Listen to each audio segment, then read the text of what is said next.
Radio Clédou à Bamako et Koulikoro, 101.2 MHz. Radio Clédou, le journal avec Sotelma Malitaire.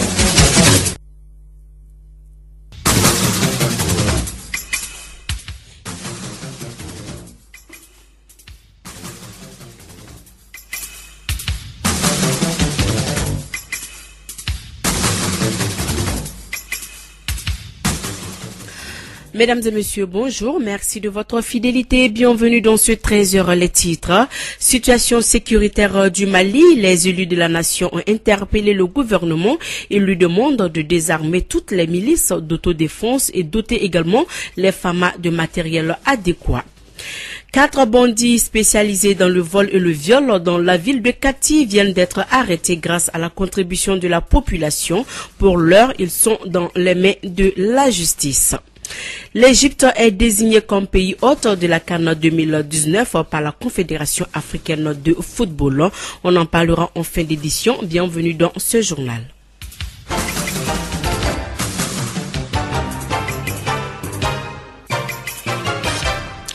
Renforcer les dispositifs sécuritaires des armements des milices, doter également les FAMA de matériel adéquat pour faire face au terrorisme. Telles sont entre autres les recommandations issues de l'interpellation du gouvernement par les députés. C'était hier à l'Assemblée nationale. Kassim Traoré. La situation sécuritaire du pays a obligé les députés à interpeller le gouvernement malien. Honorable Zoumananti Doumbia. Monsieur le Président, nous savons, Monsieur le Premier ministre, que les bases de certaines milices sont connues.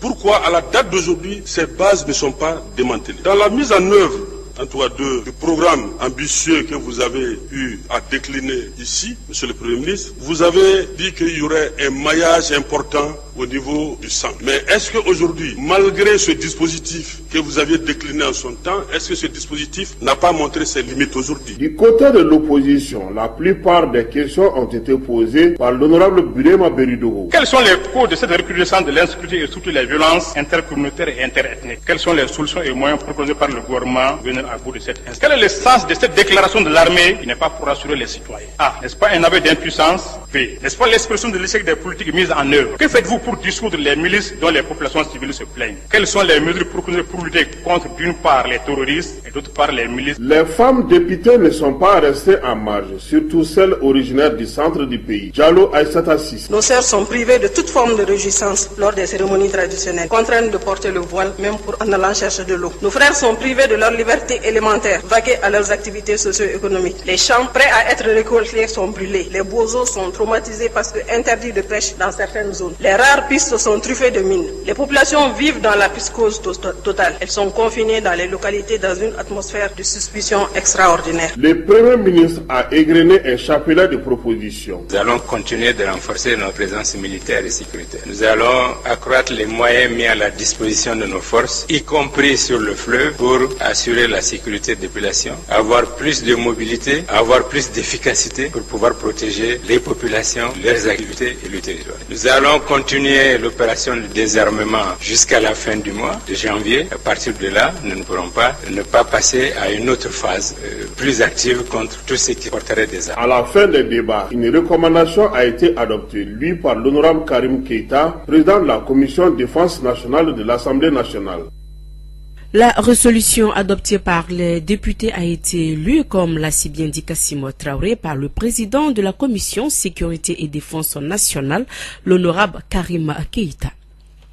Après avoir délibéré, l'Assemblée nationale félicite le gouvernement pour la volonté affichée de mettre fin à la violence et à l'insécurité au centre du pays, condamne énergiquement les tragiques événements survenus au centre du pays entre populations civiles, s'incline pieusement devant la mémoire de toutes les victimes et des récents événements survenus au centre du pays et du fait des conflits intercommunautaires, invite toutes les communautés, qu'elles soient sédentaires et nomades, à la retenue et au respect des principes du droit à la vie et à la liberté ainsi qu'à la propriété, rappelle ardemment que toutes les communautés ont toujours vécu dans la fraternité et la cohésion jusqu'à nos jours, invite le gouvernement à poursuivre les actions en cours pour assurer la sécurité des personnes et de leurs biens dans les localités concernées et sur l'ensemble du territoire national.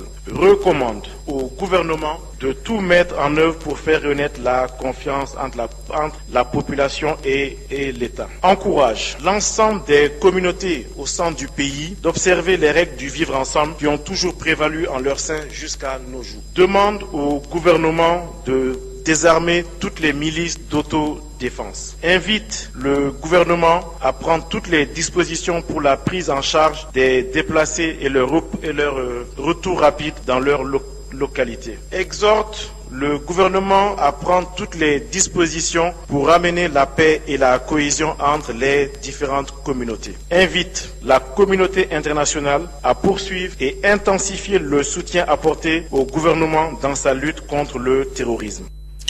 Également pour le député Adama Kane, cette interpellation ne valait pas la peine. Selon lui, les députés doivent prendre leurs responsabilités. Nous l'écoutons. Notre système démocratique est tel que nous devons servir comme amortisseur au choc que nos populations suivent. Et si nos populations ont un choc aujourd'hui, je ne pense pas qu'il y en a plus qu'une guerre que nous vivons depuis 5 ans. Charnier de 21 morts est-il moindre qu'un charnier de 37? Et combien de fois 37? Et combien de fois des dizaines de personnes dans des fosses communes? Si un gouvernement a la responsabilité de juger un charnier de 21 disparu, je ne veux pas des bérets verts, qu'est-ce qu'il en reste à lui demander quand nous avons des fosses communes? Quelle est la responsabilité d'un État et qu'on ne fait que guériner encore des problèmes? Quand j'écoute plus de 100 villages disséminés de la carte malienne, reste-t-il encore une carte? En m'adressant au Premier ministre, il a quitté un voyage avec un de ses prédécesseurs pour un malaise. Il devait revenir en AVC si tel était le cas en tant que ministre de la Défense. Et quand celui-ci se trouve aujourd'hui pour combattre l'insécurité, la guerre, dont lui, il est le premier à l'avoir affronté en 2014, ne vous attendez pas à un résultat spectaculaire. Sinon, l'échec de Kidal est moins que la couverture du territoire national et le centre n'était pas occupé à cette époque. Nous n'étions qu'à Kidal. Et il n'est pas interpellé le gouvernement. J'interpelle mes collègues, prenez votre responsabilité. Le peuple vous attend dehors, il vous suit pour l'amortisseur que vous devez leur servir, à les éviter les dérives de la gouvernance.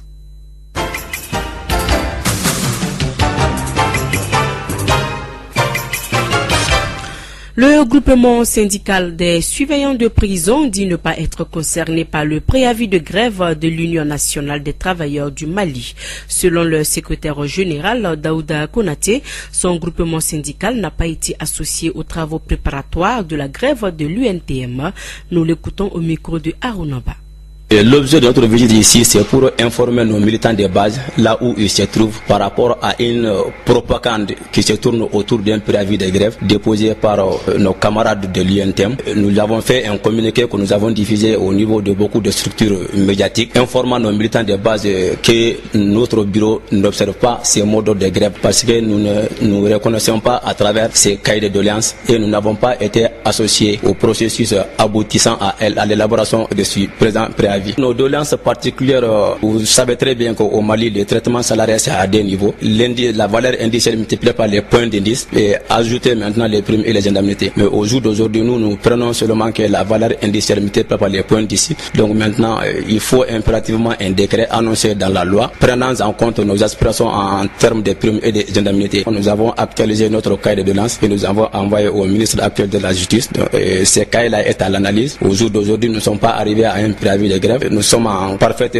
échange avec le ministère. Ces préavis de grève ne concernent pas notre bureau.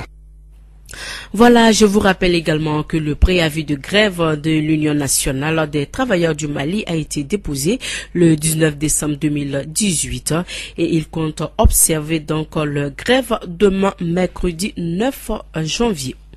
D'une grève à une autre, celle de la synergie des syndicats de l'éducation de Gao qui observe une grève de 5 jours.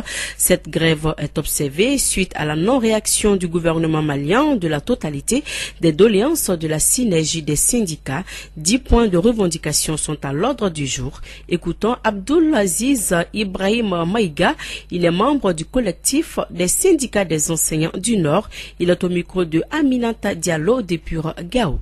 Depuis l'année 2015-2016, la synergie des syndicats de l'éducation et le collectif des syndicats des enseignants de la région de Gao ont décrété des mouvements de grève qui ont été bien suivis, mais l'État a tenté de rentrer dans des phases de négociation. Il y a eu des points d'accord entre l'État et les syndicats, mais malheureusement des points d'accord qui ne sont pas encore respectés par l'État. Donc c'est la raison pour laquelle cette année, la synergie des syndicats de l'éducation a bien voulu déposer un préavis de 3 jours qui a été observé à 100%, après un préavis de 120 heures, soit 5 jours, qui aujourd'hui est dans sa deuxième journée. En quelque sorte, les différents points qui nous opposent à l'État. Et ce point, je pense qu'il y a eu des pourparlers entre les syndicats et le gouvernement la semaine passée. À l'issue des entretiens, il y a eu quelques points d'accord. 2 points d'accord total, 3 points d'accord partiel et 5 points de désaccord total.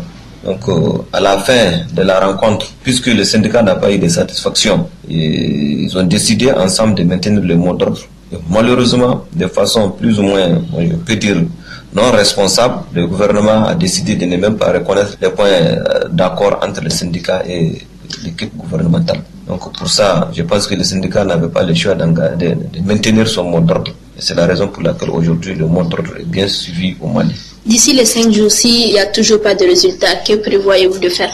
Oh, déjà, on vous apprend qu'il y a un autre préavis de 10 jours est déposé sur la table du ministre de la fonction publique. Donc, après épuisement de ces 5 jours-là, on va observer 4 jours. Après ça, il y a une grève de 10 jours allant du 21 jusqu'à la fin du mois de décembre, de janvier plutôt. Donc, ça veut dire que la grève continue. La grève continue. Tout au long du mois de janvier, c'est la grève. Aminata Diallo, depuis Gao pour la radio Clédou.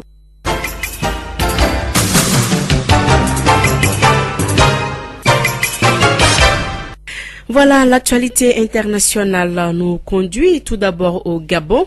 Des militaires se sont emparés de la radio nationale hier matin. Dans le discours prononcé par un lieutenant, ils ont dénoncé le message du président Ali Bongo, retransmis le 31 décembre dernier depuis le Maroc, où il est en convalescence après avoir subi un accident vasculaire cérébral. Le groupe de militaires disait vouloir mettre en place un conseil de restauration. Le chef du groupe, qui a prononcé l'appel au soulèvement à la radio, a été arrêté et 2 membres du commando ont été tués. Également en Côte d'Ivoire, toute la journée de lundi, le président ivoirien a adressé ses vœux au corps constitué.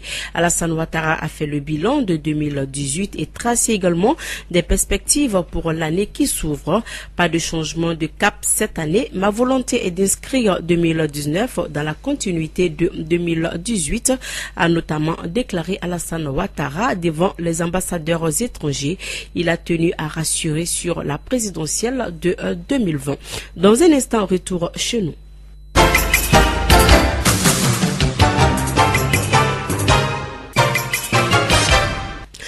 Je le disais dans le titre, la police du 1er arrondissement de la commune urbaine de Kati vient de mettre la main sur 4 bandits spécialisés dans le vol et le viol dans la ville de Kati. C'est grâce à la contribution de la population que ces bandits ont été appréhendés. Mahamadou Solo Diakité, commissaire divisionnaire chargé du 1er arrondissement de Kati, nous donne des précisions au micro de André Traoré.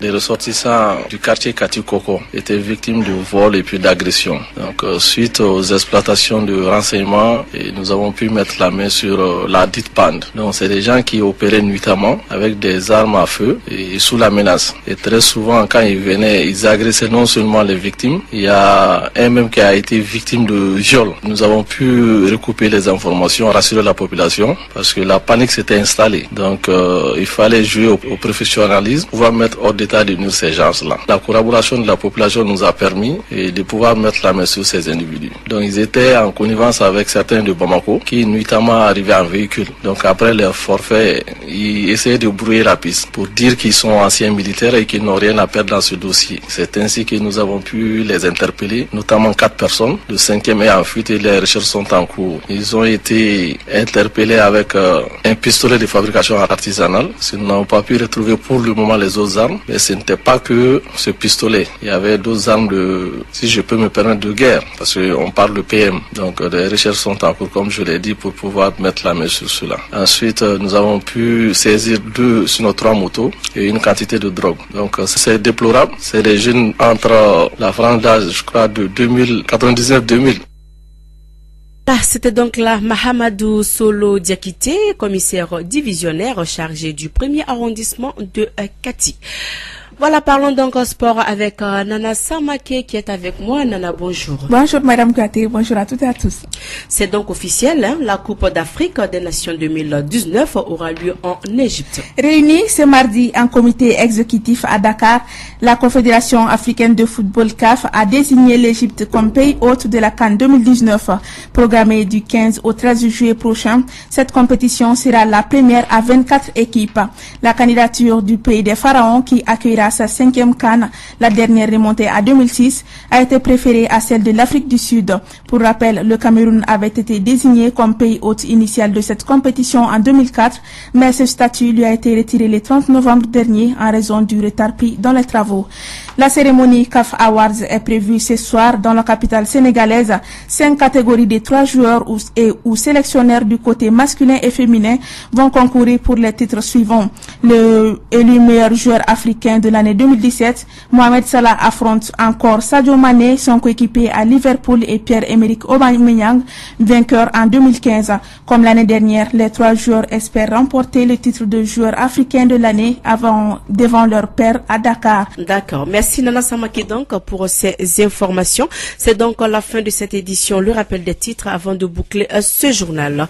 Situation sécuritaire au Mali. Les élus de la nation ont interpellé le gouvernement. Ils lui demandent de désarmer toutes les milices d'autodéfense et doter les femmes de matériel adéquat. 4 bandits armés spécialisés dans le vol et le viol dans la ville de Kati viennent d'être arrêtés grâce à la contribution de la population. Pour l'heure, ils sont dans les mains de la justice. L'Égypte est désignée comme pays hôte de la CAN 2019 par la Confédération africaine de football. Voilà, c'est donc tout pour cette édition. Merci à vous de l'avoir suivi. Dans un instant, votre page chronique élect. Radio Kédou, le journal avec Sotelma Malitel.